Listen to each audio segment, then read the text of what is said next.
आज म तपाईहरुलाई प्यारोटलाई के खानेकुरा दिने भन्ने बारे भन्न गइरहेको छु। प्यारोटलाई vitamin C, vitamin A, vitamin D, calcium को लागि यी खानाहरु दिनुभयो भने पक्कै पनि प्यारोटले भिटामिनहरु लिन सक्नेछन्। हेर्नुहोस्, यो हो कालो चना,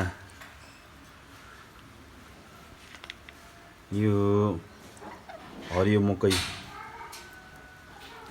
यो पाकेको आँप,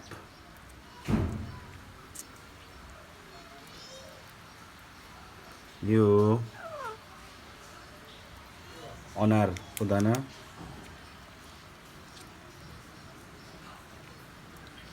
यो बदाम, साथै यो पाकेको भात। यी कुराहरु चाहिँ मिलाएर दिनुभयो भने पक्कै पनि प्यारोटको हेल्थको लागि एकदम राम्रो हुने गर्छ। तपाईहरुलाई कस्तो लाग्यो यो भिडियो प्लिज कमेन्ट गर्नु होला। प्यारोटको डाइटिङ बारे